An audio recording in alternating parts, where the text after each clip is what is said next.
কই চললে বৌমা? ভ্যালেন্টাইন্স ডে না, তাই ওর সাথে একটু ঘুরতে যাচ্ছি। ভ্যালেন্টাইন ডে তো আমাদের কালচারেও পড়ে না, তাও চললে ঢ্যাং ঢ্যাং করে। মাথায় আছে কাল শিবরাত্রি, বাবুর কল্যাণের জন্য উপোসটুকুও তো পড়বে না। অন্তত বাবুর কল্যাণের জন্য শাখা সিঁদুরটা পড়ো।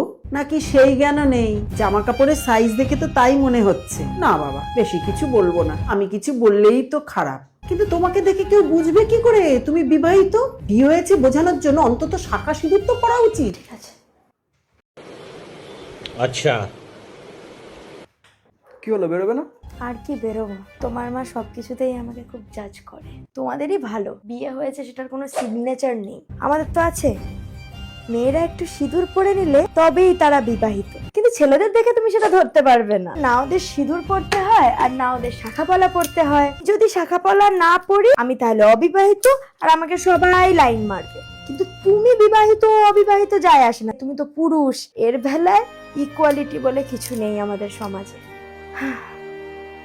কি হলো? না, আমি এটা মনে করিনি। যেতে পারবে না।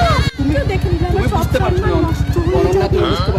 তাহলে ইকুয়ালিটি কি হবে? ইকুয়ালিটি যখন হবে, আমার মাঝে এত বড় কথা বললো। তোমার মা গ্রেট, তোমার মা মহান, তোমার মা ঠিক করেছে। মানুষ কি করে বুঝবে যে আমি বিবাহিত? আরে না হলে তো আমার লাইন মারবে। লাইন মারুক, লাইন মারুক। আমি সিঁদুর পরবে না। ডিসাইড করেছি আমি